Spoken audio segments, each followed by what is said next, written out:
पाकिस्तान में सरकार बदली, भारत को लेकर नीति और नीयत नहीं बदली। आज भी सरहद के उस पार भारत के खिलाफ साजिश जारी है। इंडिया न्यूज को एक्सक्लूसिव जानकारी मिली है कि सीमा पार आतंक के अड्डे कहां हैं और उन अड्डों पर पाकिस्तान के किस फालतू संगठन के आतंकी घुसपैठ की फिराक में हैं। आइए इस मैप के जरिए आपको पूरा समझाते हैं। खुफिया सूत्रों के मुताबिक लाइन ऑफ कंट्रोल के पार पाकिस्तानी कब्जे वाले कश्मीर के केल सेक्टर में, केल सेक्टर आप देख रहे हैं, आतंकियों के लिए पाक आर्मी ने लॉन्च पैड बना रखा है। इसके अलावा पीओके में काली घाटी, दुधनियाल, 8 मुकाम, फॉरवर्ड काउटा, हजीरा, निकियाल और समान आतंकियों के लॉन्च पैड है। एलओसी के अलावा इंटरनेशनल बॉर्डर पर भी आतंकी घात लगाए बैठे हैं। इंटरनेशनल बॉर्डर पर सियालकोट, बट्टल और जफरवाल सेक्टरों में आतंकियों के लॉन्च पैड की पुख्ता जानकारी भारत को मिल चुकी है। खुफिया एजेंसियों के मुताबिक एलओसी पार केल सेक्टर में जैश ए मोहम्मद का लॉन्च पैड, जहां आतंकियों की हरकतें नोट की गई हैं। वहीं काली घाटी, दुधनियाल, 8 मुकाम सेक्टरों में हिजबुल मुजाहिदीन, लश्कर तैयबा, अल बद्र के आतंकियों के लॉन्च पैड मौजूद हैं। फॉरवर्ड काहुटा, हजीरा, निकियाल सेक्टर में लश्कर तैयबा के लॉन्च पैड हैं। लश्कर का सरगना अक्सर इन इलाकों में घूमता रहता है। इस खुलासे के बाद यह भी साफ हो गया है कि पाकिस्तान ने भारत में आतंक फैलाने के लिए अपने सभी पिट्ठुओं का साझा गिरोह बना लिया है। आतंकियों के लॉन्च पैड के खुलासे से पाकिस्तान बेनकाब हुआ है। साथ ही ये पाकिस्तान के लिए चेतावनी भी है कि एलओसी और इंटरनेशनल बॉर्डर पर उसकी साजिशों के बारे में भारत पूरी तरह सतर्क है। सभी आतंकी लॉन्च पैड भारत की खुफिया एजेंसियों की निगाह में हैं। अब तक खुफिया एजेंसियों ने आतंकियों के 42 लॉन्च पैड की पहचान कर ली है और उन पर 24 घंटे निगाह बनाए रखे हैं। सूत्रों का कहना है कि एलओसी और इंटरनेशनल बॉर्डर के रास्ते पाक आर्मी घुसपैठ कराने की फिराक में है। आतंकियों को कुचलने और पाकिस्तान के मंसूबों को नाकाम करने के लिए भारत पूरी तरह तैयार है। अगर पाकिस्तान की ओर से घुसपैठ करने का दुस्साहस हुआ तो पाकिस्तान की तबाही तय है।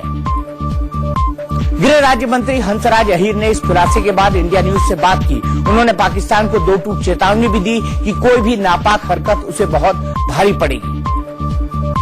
मिलती है, हमारा भी जो एजेंसी काम करते इंटेलिजेंस मिलता है, उसमें हमारे सेना के जवान हो, सुरक्षा बल के अधिकारी भी है, सब मिलकर काम करते हैं। उनकी कोई भी कोशिश नाकाम करना हमारा काम है। हम आज तक सफल रहे, सफलता मिलती रहेगी और चाहे कितनी भी कोशिश करें हम उसको फेल कर देंगे।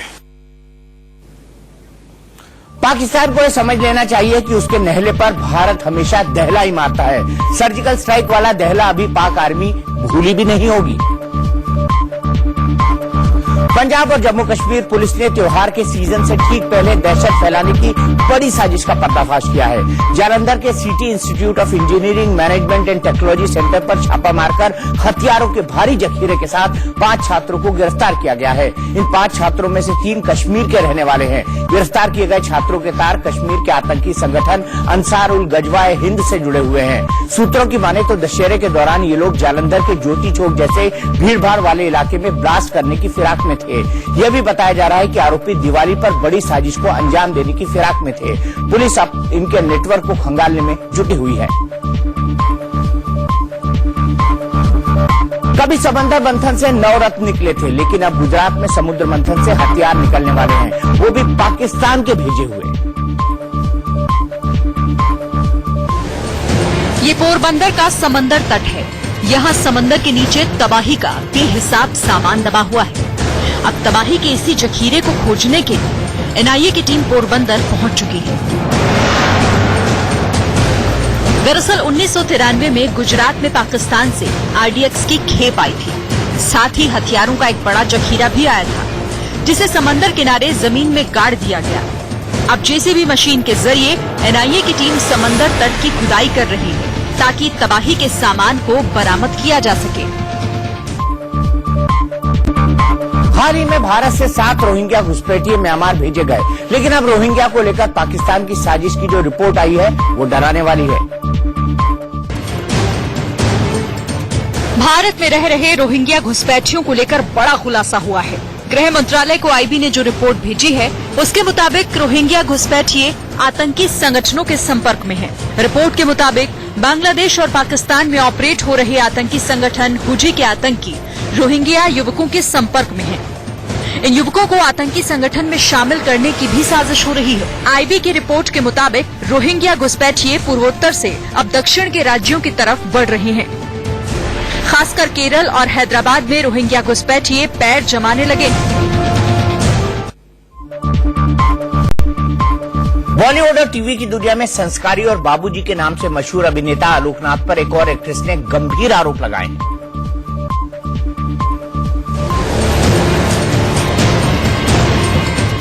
एक दिन पहले ही राइटर और प्रोड्यूसर विंटा नंदा ने आलोकनाथ पर रेप का आरोप लगाया था। अब इस लिस्ट में एक्ट्रेस संध्या मृदुल का नाम भी जुड़ गया है। संध्या ने भी आलोकनाथ पर सेक्सुअल हैरेसमेंट का आरोप लगाया है। संध्या ने ट्विटर पर एक लंबी पोस्ट ट्वीट की है और उसे अपने साथ हुई घटना के बारे में बताते हुए विंटा नंदा का सपोर्ट किया है। संध्या ने अपनी पोस्ट में बताया कि वो एक सीरियल की शूटिंग कर रही थी, जिसमें आलोकनाथ उनके पिता और रीमा लागू उनकी मां की भूमिका कर रही थी। एक दिन जल्दी शूटिंग खत्म होने के बाद पूरी टीम बाहर डिनर के लिए गई तो आलोकनाथ ने जरूरत से ज्यादा शराब पी ली और नशे में उनके नजदीक बैठने की जिद करने लगे। मैं बिना डिनर किए ही होटल लौट आई। इसके बाद आलोकनाथ होटल जबरन पहुंचकर मेरे कमरे में घुस गए और गंदी हरकतें करने लगे। मैंने उस समय किसी तरह बाहर निकलकर खुद को बचाया। संध्या ने यह भी लिखा कि बाद में आलोकनाथ ने अपनी हरकतों के लिए रो रो कर उनसे माफी भी मांगी थी। उधर फिल्म क्वीन के डायरेक्टर विकास बहल के खिलाफ भी एक एक कर यौन शोषण के नए आरोप सामने आ रहे हैं। कंगना रनौत के बाद अब एक और एक्ट्रेस ने विकास पर गंभीर आरोप लगाए। कंगना रनौत के बाद अब एक्ट्रेस नैनी दीक्षित ने डायरेक्टर विकास बहल को कटघरे में खड़ा कर दिया है। नैनी ने आरोप लगाया कि फैंटम फिल्म प्रोडक्शन कंपनी में नए कलाकारों के साथ बहुत दुर्व्यवहार होता है।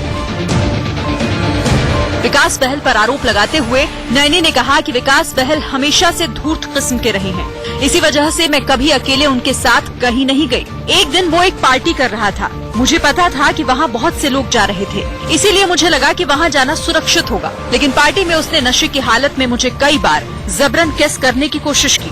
मैंने उसे धक्का दिया और तुरंत वहाँ से निकल गई। इस वाक्य के बाद मैं इस बात का ख्याल रखती थी कि मैं कभी भी विकास की मौजूदगी में अकेली न रहूं। विकास पर आरोप लगाने वाली एक्ट्रेस नैनी दीक्षित क्वीन के अलावा शादी में जरूर आना और स्पेशल 26 जैसी फिल्मों में काम कर चुकी हैं। उधर बॉलीवुड में मीटू अभियान को हवा देने वाली एक्ट्रेस तनुश्री दत्ता आज फिर थाने पहुंची। तनुश्री अभिनेता नाना पाटेकर पर लगाए आरोपों को लेकर बयान दर्ज कराने पहुंची थी। ओशिवाड़ा थाने पहुंची तनुश्री के साथ उनके वकील भी थे। 2008 में फिल्म हॉर्न ओके प्लीज की शूटिंग के दौरान तनुश्री ने नाना पाटेकर पर जोर जबरदस्ती की कोशिश का आरोप लगाया था।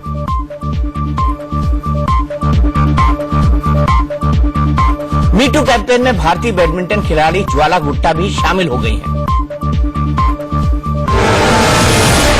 स्टार भारतीय शटलर ज्वाला गुट्टा ने मानसिक प्रताड़ना और सिलेक्शन में भेदभाव की शिकायत का मुद्दा उठाया है। ज्वाला ने कहा कि उन्होंने जो झेला वो मौजूदा मीटू खुलासों के दायरे में आता है। ज्वाला ने बिना किसी का नाम लिए कहा, 2006 से इस व्यक्ति के प्रमुख बनने के बाद राष्ट्रीय चैंपियन होने के बावजूद मुझे राष्ट्रीय टीम से बाहर कर दिया गया। सबसे नया मामला तब का है जब मैं रियो से लौटी, मुझे फिर राष्ट्रीय टीम से बाहर कर दिया गया। 2010 में दिल्ली कॉमनवेल्थ गेम्स में महिला डबल्स का स्वर्ण पदक जीतने वाली भारत की पूर्व शटलर ने कहा, 2006 से 2016 तक बार बार मुझे टीम से बाहर किया जाता रहा। मेरे प्रदर्शन के बावजूद 2009 में मैंने टीम में वापसी की, जब मैं दुनिया के 9वें नंबर की खिलाड़ी थी। जब वो व्यक्ति मुझसे जीत नहीं पाया तो उसने मेरे पार्टनर्स को धमकाया, उनका उत्पीड़न किया। वो मुझे हर तरह से अलग थलग करना चाहता था। सुप्रीम कोर्ट ने केंद्र सरकार से साफ कह दिया है कि राफेल की कीमत न बताएं, लेकिन ये तो बताइए कि डील कैसे हुई। भारत फ्रांस में हुई राफेल डील पर सवाल उठाने वाली याचिकाओं का विरोध करते हुए केंद्र की तरफ से पेश अटॉर्नी जनरल ने कहा कि राफेल डील राष्ट्रीय सुरक्षा का मामला है। राजनीतिक फायदे के लिए याचिका लगाई गई है। ये न्यायिक समीक्षा का मामला नहीं है, क्योंकि अंतर्राष्ट्रीय समझौते में दखल नहीं दिया जा सकता। इस पर सुप्रीम कोर्ट ने 4 बड़ी बातें कही। पहली, हम सरकार को कोई नोटिस जारी नहीं कर रहे हैं। दूसरी, हम राफेल की टेक्निकल डिटेल्स नहीं जानना चाहते। और तीसरी, हम राफेल की कीमत के बारे में सूचना नहीं चाहते। और चौथी ये, हम सिर्फ राफेल डील को लेकर हुए फैसले की प्रक्रिया के बारे में जानना चाहते हैं। अब 29 अक्टूबर तक अटॉर्नी जनरल को राफेल डील की प्रक्रिया की जानकारी सील बंद लिफाफे में सुप्रीम कोर्ट को देनी है। राफेल डील को लेकर उठे सियासी घमासान के बीच रक्षा मंत्री निर्मला सीतारमण फ्रांस दौरे पर जा रही है। इसे लेकर कांग्रेस अध्यक्ष राहुल गांधी ने हमला बोला है और कहा है कि रक्षा मंत्री की फ्रांस यात्रा राफेल विमान सौदे में प्रधानमंत्री की भूमिका को न्याय संगत बनाने की प्रक्रिया का एक हिस्सा है। राहुल ने सुप्रीम कोर्ट की ओर से राफेल खरीद प्रक्रिया से जुड़ी जानकारी मांगने वाली खबर को साझा करते हुए ट्वीट किया कि सुप्रीम कोर्ट ने राफेल के निर्णय लेने की प्रक्रिया के बारे में पूछा है। ये वास्तव में बहुत सरल है। पीएम ने तय किया, पीएम ने फैसला किया, उनके फैसले को न्याय संगत बनाने की प्रक्रिया का आविष्कार अभी होना बाकी है, लेकिन काम शुरू हो गया है। इस संबंध में रक्षा मंत्री आज रात फ्रांस के लिए जा रही हैं। मोदी सरकार के मंत्री गिरिराज सिंह ने एक बार फिर विवादित बयान दिया है। गिरिराज ने कहा कि राम मंदिर अगर नहीं बना तो हिंदुओं का दिल दुखेगा और फिर इसके नतीजे कुछ भी हो सकते हैं। आज जरूरत है कि हिंदू मुसलमान मिल करके राम मंदिर को बनाए। नहीं अगर बनेगा तो हिंदुओं का दिल दुखेगा तो परिणाम कुछ भी हो सकता है। बीएसपी सुप्रीमो मायावती ने कल कांग्रेस को चेतावनी दी थी कि हम सीटों की भीख मांगने की जगह अकेले चुनाव लड़ना पसंद करेंगे। मायावती के बयान से जहां बीजेपी गदगद है, वहीं कांग्रेस कह रही है कि मिलजुल कर चुनाव लड़ेंगे। कांग्रेस एक महागठबंधन की ख्वाब देख रही थी और उस ख्वाब को, उस बलून को उन्होंने पूरी तरह बर्स्ट किया था। कांग्रेस हमेशा चाहेगी कि एक मजबूत गठबंधन बने और हम हर उस गठबंधन को समर्थन करते हैं। कांग्रेस अध्यक्ष राहुल गांधी के मिशन राजस्थान का आज दूसरा दिन था। जयपुर में राहुल गांधी ने यूथ कांग्रेस की बैठक में शिरकत की। बैठक में राहुल गांधी को राजस्थानी पगड़ी भी पहनाई गई। युवा कांग्रेसियों का उत्साह बढ़ाते हुए राहुल ने कहा कि चुनाव में यूथ कांग्रेस की अहम भूमिका है। बैठक में राजस्थान प्रदेश कांग्रेस अध्यक्ष सचिन पायलट, पूर्व सीएम अशोक गहलोत भी मौजूद थे। जयपुर में राहुल ने युवा उद्योगपतियों से भी मुलाकात की और फिर बीकानेर रवाना हो गए। राजस्थान में विधानसभा चुनाव की तारीख तय होने के बाद बीजेपी की गुटबाजी खुलकर सामने आ गई है। मंच पर खड़े ये है राजस्थान के बीजेपी प्रभारी अविनाश राय खन्ना और नीचे खड़े हैं चाकसू से बीजेपी विधायक लक्ष्मी नारायण बैरवा। बैरवा शिकायत कर रहे हैं कि उनके खिलाफ पार्टी के ही कुछ नेता साजिश कर रहे हैं, लेकिन खन्ना कुछ सुनने को तैयार नहीं थे। जब बैरवा अड़ गए तो खन्ना ने कहा कि यहाँ से जाओ, नहीं तो सस्पेंड कर दूंगा।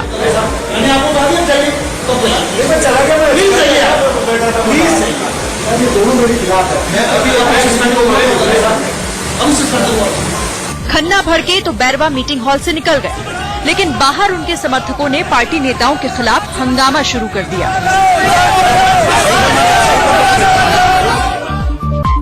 राजस्थान के नागौर में भी बीजेपी की गुटबाजी सामने आई। नागौर के मेड़ता से बीजेपी विधायक सुखराम के खिलाफ पार्टी के ही नेताओं कार्यकर्ताओं ने मोर्चा खोल दिया।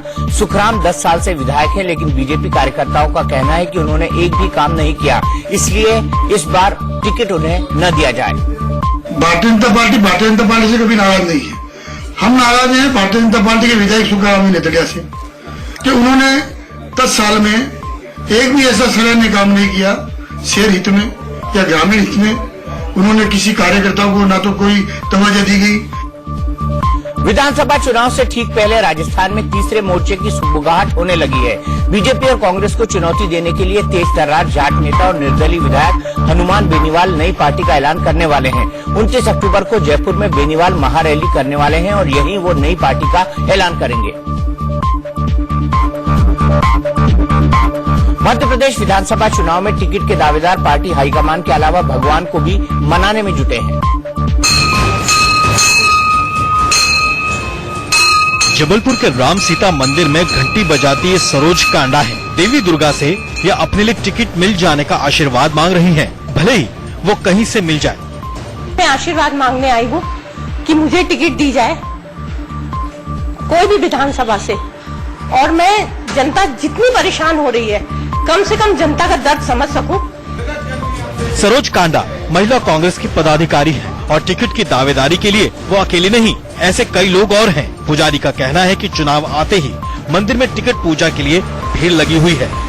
5 वर्ष में चाहे विधानसभा के हों चाहे नगर निगम के हों, तो हर एक पार्टी के नेता निर्दलीय भी यहाँ पे आते हैं, क्योंकि ये मढ़िया जो है 200 साल पुरानी है और यहाँ पे सबकी अर्जी जो है मंजूर होती है और मनोकामनाएं पूर्ण होती हैं।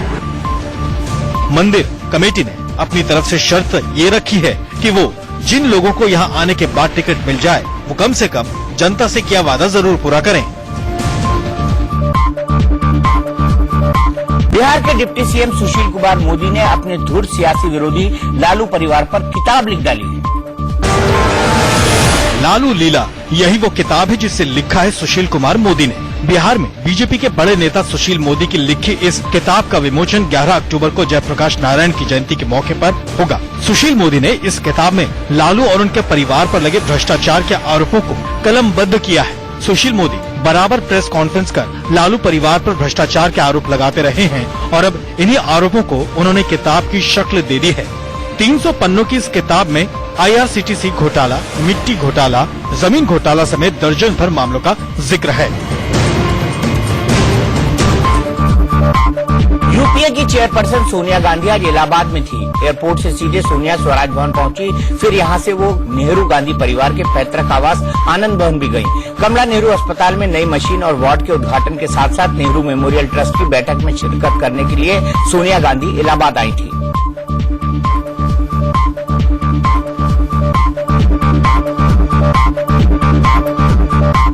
महंगाई, बाजार और कारोबार के लिहाज से आज का दिन शुभ रहा।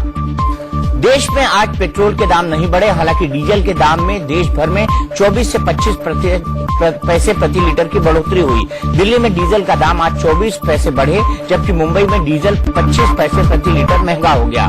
कई दिन से लुढ़क रहा रुपया भी आज थोड़ा सुधरा। $1 आज 74 रुपए 15 पैसे के बराबर है। मंगलवार के मुकाबले रुपया 24 पैसे मजबूत है। शेयर बाजार भी आज पटरी पर लौटा। बॉम्बे स्टॉक एक्सचेंज के सेंसेक्स में अच्छी खासी उछाल आई। सेंसेक्स आज 461 अंक ऊपर बंद हुआ। वहीं नेशनल स्टॉक एक्सचेंज का निफ्टी भी 159 अंक बढ़ा।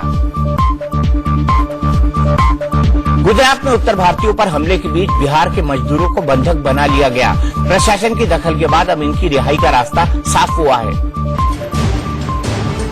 बिहार के शेखपुरा के महसूना गांव में अभी तक दहशत का माहौल है। इस गांव के 46 लोग अहमदाबाद की एक फैक्ट्री में बंधक बना लिए गए थे। ये खबर जब गांव पहुंची तो घर वालों का रो रो कर बुरा हाल हो गया। हालांकि प्रशासन के दबाव के बाद मजदूरों को रिहा कर दिया गया और वो जल्द घर लौट आएंगे। डीएम साहब के भरोसा पर हम लोग को यहाँ तक जो है कामयाब हुए हैं। कब तक पहुँच जाएंगे ये लड़के जो बंधक थे वहाँ? तो कल 10 बजे 11 बजे तक पहुँच जाएंगे।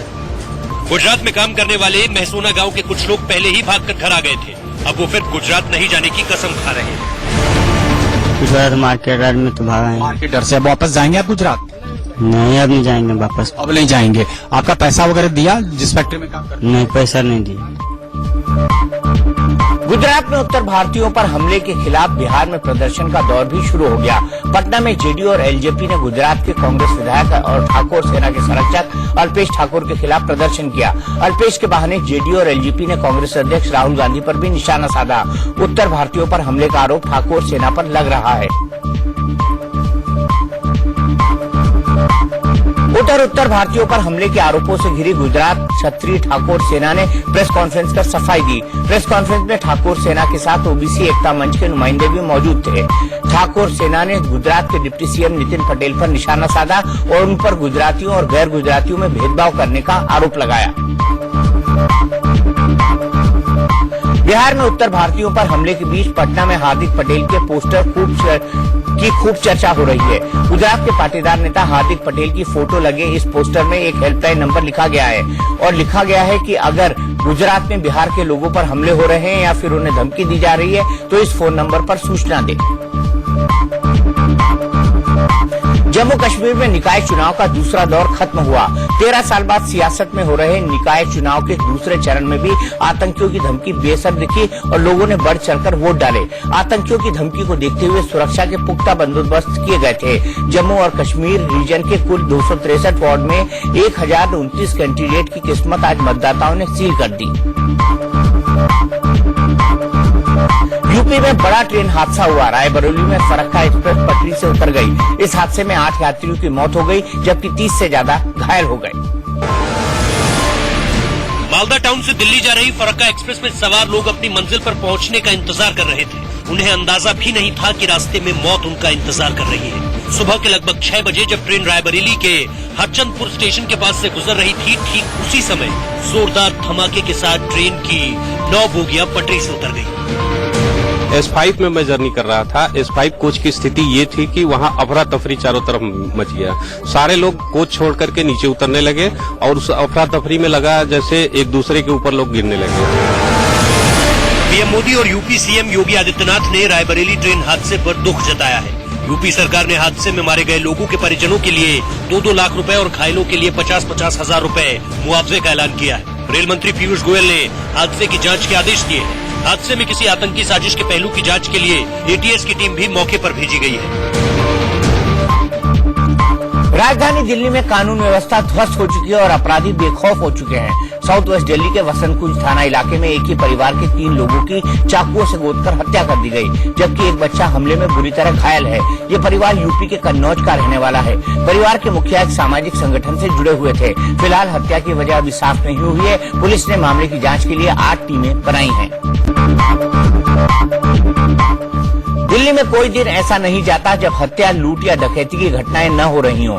वसंत कुंज में ट्रिपल मर्डर हुआ तो बाहरी दिल्ली के मियांवाली इलाके में सनसनीखेज लूट। यहां बदमाशों ने घर में घुसकर एक परिवार के सभी सदस्यों को कमरे में बंद कर दिया और सोने के जेवरात समेत 20 लाख से ज्यादा का सामान लूट लिया। बदमाशों की संख्या 4 थी। लूट के विरोध पर बदमाशों ने परिवार की बुजुर्ग महिला के कान काट दिए। पुलिस अब बदमाशों का सुराग तलाशने के लिए इलाके में लगे सीसीटीवी कैमरे खंगाल रही है। महाराष्ट्र के कल्याण में आज एक लेडी पुलिस कांस्टेबल के साथ ऑटो वाले ने दरिंदगी की हद पार कर दी। तस्वीरें रोंगटे खड़े कर देने वाली है। ऑटो में खिसकती ये महिला महाराष्ट्र पुलिस की लेडी कांस्टेबल है। कल्याण स्टेशन पर इसकी ड्यूटी लगी थी। सुबह के वक्त ऑटो चालक नागेश भी कल्याण पहुंचा। अपने किसी रिश्तेदार को लेकर स्टेशन से बाहर निकला। कांस्टेबल आशा गावंडे ने उसे ड्राइविंग लाइसेंस दिखाने को कहा। नागेश ने लाइसेंस नहीं दिखाया और आशा का घिसटता हुआ ऑटो लेकर फरार होना चाहा, लेकिन स्टेशन के बाहर खड़े लोगों ने घेर कर उसे पकड़ लिया, फिर जमकर उसकी धुनाई की। बाद में पुलिस के हवाले कर दिया। लेडी कांस्टेबल का इलाज प्राइवेट अस्पताल में चल रहा है। मध्य प्रदेश के बड़वानी जिले में एक तालाब से 5 छोटे छोटे बच्चों की लाशें मिली हैं।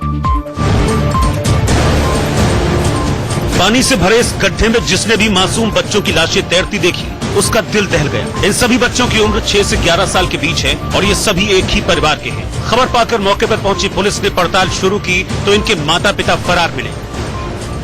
जो मासूम बच्चे और जो घटना स्थल है उसको देख के लगता है कि ये कोई नेचुरल डेथ नहीं है। निश्चित रूप से इसमें जो है प्रथम दृष्टया कोई अपराध का घटित हो रहा है। इसकी हम जाँच कर रहे हैं। इन बच्चों के पिता ने 2 शादियां की हैं। उसकी पहली पत्नी से 4 बेटे और दूसरी से 1 बेटा था। आशंका है कि पारिवारिक कलह के चलते इन सभी बच्चों की हत्या हुई है। हालांकि जब तक इनके माता पिता पुलिस के हाथ नहीं लगते, इन हत्याओं का राज ही रहेगा। पंजाब के लुधियाना में कुछ दोस्तों ने अपने नाबालिग दोस्त का अश्लील वीडियो बनाकर सोशल मीडिया पर वायरल कर दिया। वीडियो वायरल होने के बाद दोस्तों ने नाबालिग को ब्लैकमेल करना शुरू कर दिया, जिसकी जानकारी पीड़ित ने अपनी मां को दी। मां की शिकायत पर पुलिस ने पॉक्सो एक्ट के तहत 4 लोगों को गिरफ्तार कर लिया है।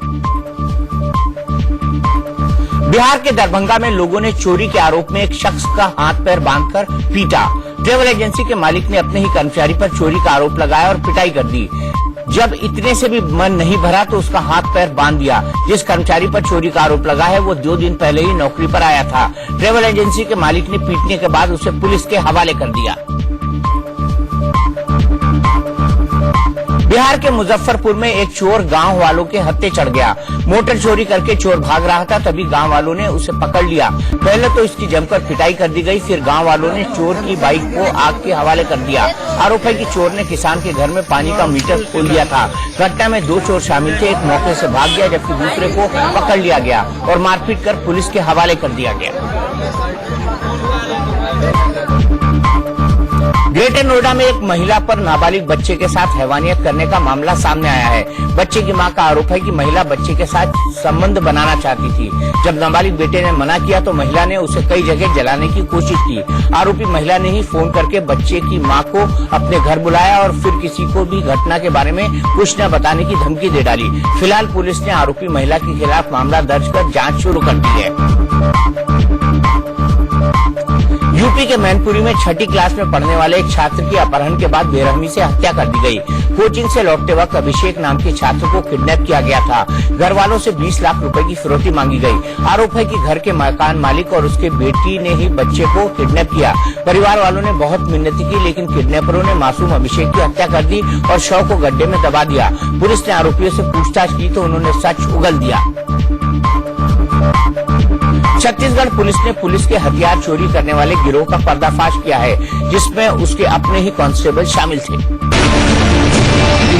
छत्तीसगढ़ के एसपी अभिषेक पल्लव की टेबल पर रखे ये एसएलआर, मैगजीन्स और 70 राउंड जिंदा कारतूस 2 दिन पहले पुलिस कैंप से चोरी हो गए थे।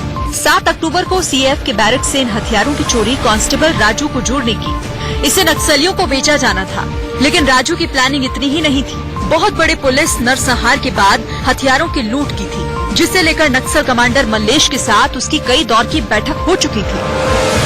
पूछताछ की तो शुरू में उसने बताया कि कुछ नक्सलियों के साथ मिलकर इसने बड़े षड्यंत्र को रचा, जिसमें इनकी कोशिश थी कि अंदर घुस के सभी जवानों की हत्या करना, उनका वेपन्स लूटना, एम्यूनिशन लूटना और चुपचाप निकल जाना। फिलहाल पुलिस ने राजू के साथ मेटे लेकाम को भी गिरफ्तार किया है। मेटे लेकाम के यहाँ ही राजू ने हथियार छिपा कर रखे थे। पुलिस को शक है कि सीएएफ में 10 से ज्यादा संदिग्ध हैं, जो नक्सलियों से मिले हो सकते हैं। लिहाजा पूरे मामले की सघन जांच की जा रही है।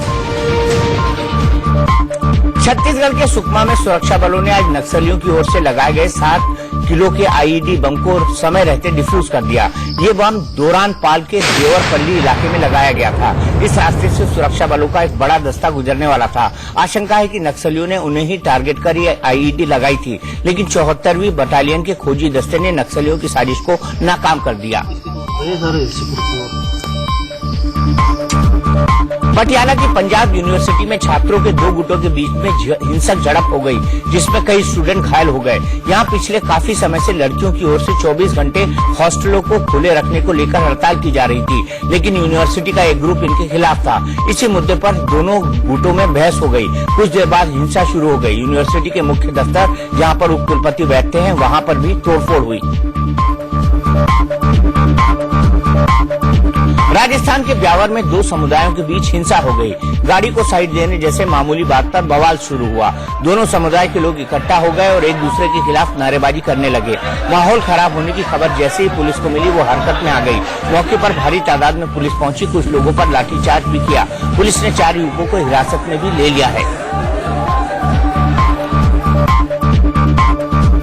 राजस्थान के कोटा में जमकर बवाल हुआ। अतिक्रमण हटाने गए दस्ते पर लोगों ने पत्थरबाजी कर दी। उपद्रवी यहीं नहीं रुके, उन्होंने एक जेसीबी मशीन में भी आग लगा दी।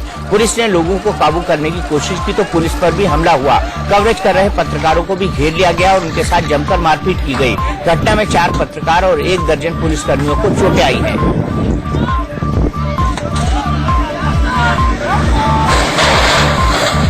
यूपी के बांदा में जीजा से मजाक करना साले को महंगा पड़ा। जीजा ने साले की बुरी तरह से पिटाई कर दी। पीड़ित का आरोप है कि वो अपनी बहन को लेने उसके ससुराल गया था, जहां जीजा से मजाक कर दिया। इसके बाद जीजा भड़क उठे और उसने साले की इस कदर पिटाई कर दी कि उसे अपनी जान बचाने के लिए हेलमेट का सहारा लेना पड़ा। अब पीड़ित ने पुलिस में शिकायत दर्ज कराई है। राजस्थान के टोंक में कैदी को मोबाइल पहुंचाते हुए एक शख्स को पुलिस ने गिरफ्तार कर लिया है। अलीगढ़ का रहने वाला टीकाराम टोप जेल में बंद अपने साथी को पपीते में मोबाइल और सेब में सिम कार्ड रखकर दे रहा था, लेकिन जांच के दौरान वो पकड़ा गया। पुलिस ने टीकाराम को गिरफ्तार कर लिया है। दूध देने के लिए आया था तो उसने एक पपीता के अंदर मोबाइल और सिम रख दिया और एक सेब के अंदर सिम रख दिया। जैसे ही संतरी को उसने रईस को देने के लिए दिया, चेक किया तो ये चीजें मिली। मौके पे उसको पकड़ लिया गया।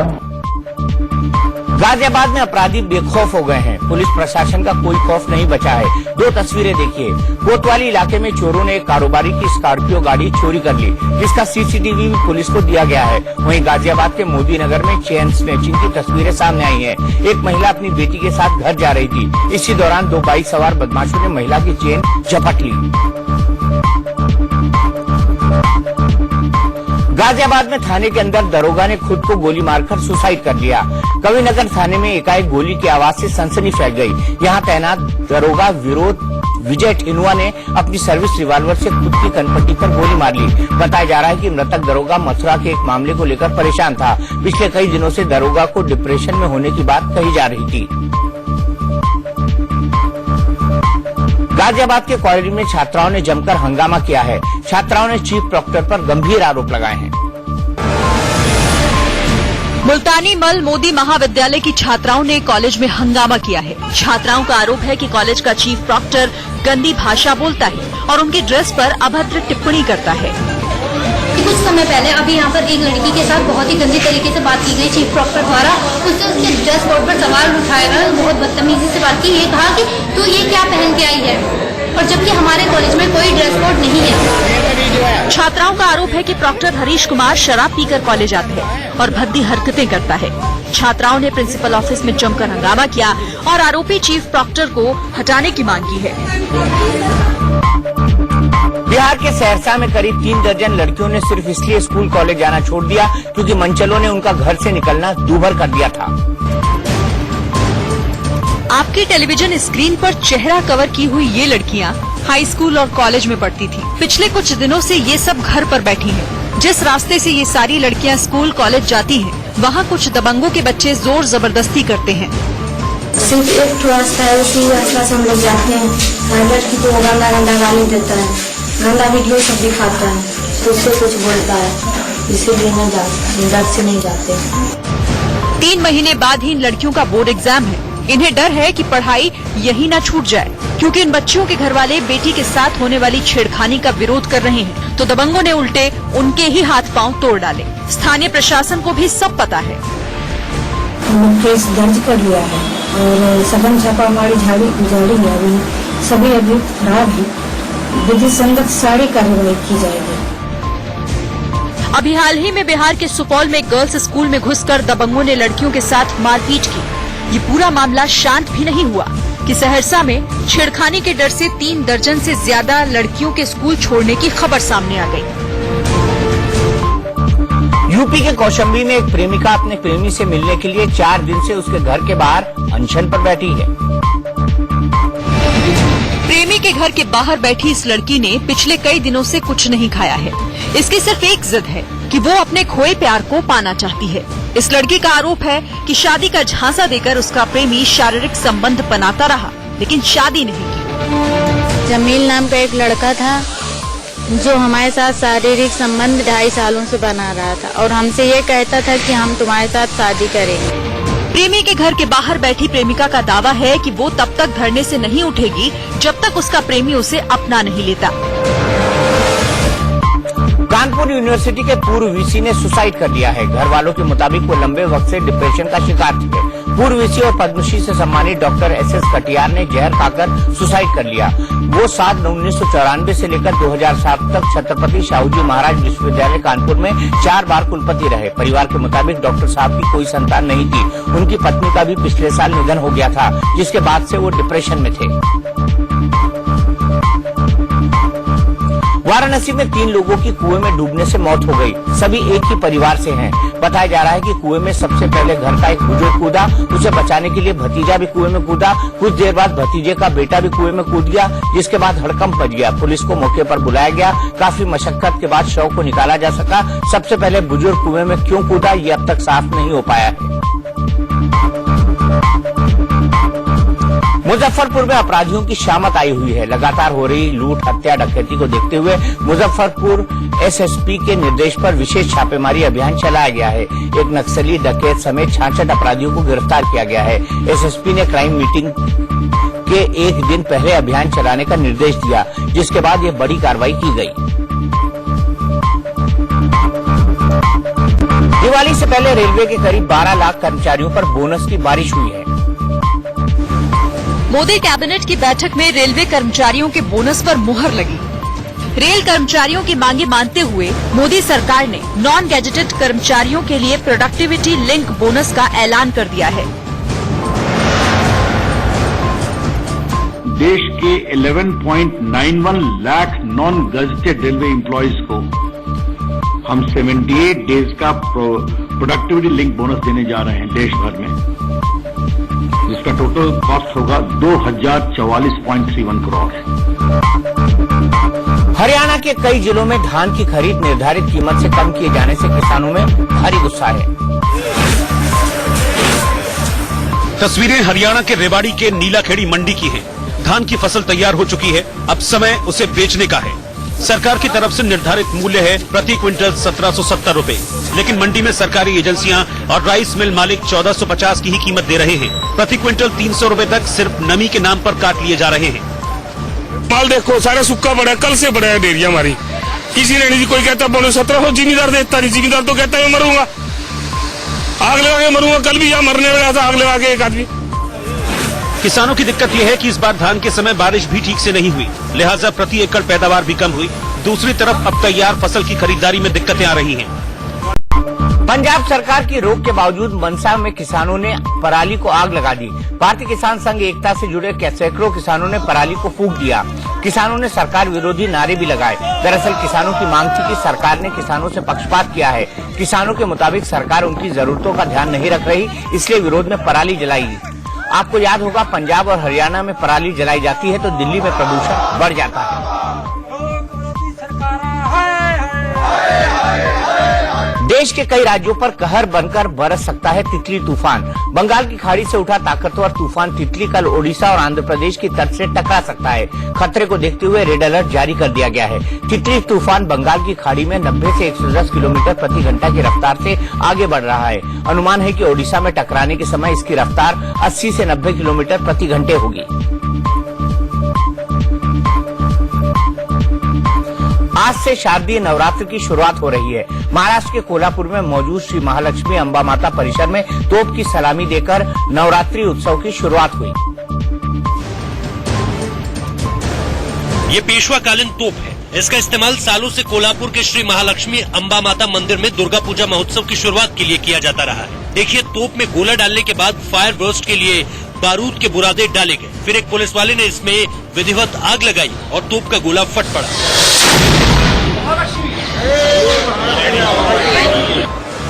कोल्हापुर में ये परंपरा सदियों की है। बताया जाता है कि इस मंदिर की रचना हेमाडपंथी के रूप में की गई। ये दुर्गा के शक्ति पीठों में से एक है। यहाँ देवी के महालक्ष्मी रूप से पूजा सालों भर होती है, लेकिन शारदीय नवरात्र के पहले दिन सुबह 6 बजे गर्भगृह खोला जाता है और तोपों की सलामी के साथ महोत्सव की शुरुआत होती है। अगले 9 दिनों तक होने वाली विशेष पूजा में कोल्हापुर में 15 से 20 लाख लोग पहुँचेंगे, ऐसी संभावना है।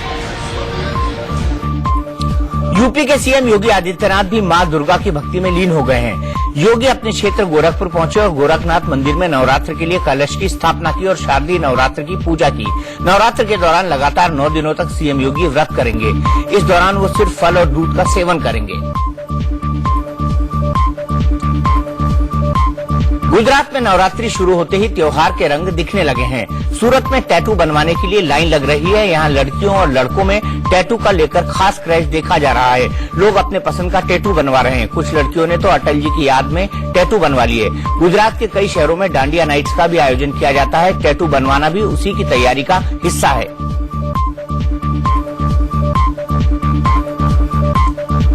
आर्थिक बदहाली का शिकार पाकिस्तान एक और अंतर्राष्ट्रीय मुद्रा कोष से कर्ज की गुहार लगा रहा है। वहीं दूसरी ओर हथियारों का लालच भी नहीं छोड़ पा रहा है। भारत और रूस के बीच S-400 डील के जवाब में पाक ने चीन के साथ मिलिट्री ड्रोन की डील साइन की है। पाकिस्तानी एयरफोर्स ने सोशल मीडिया पर ऐलान किया है कि पाकिस्तान फौज से विंग लूंग 2 ड्रोन खरीदेगा।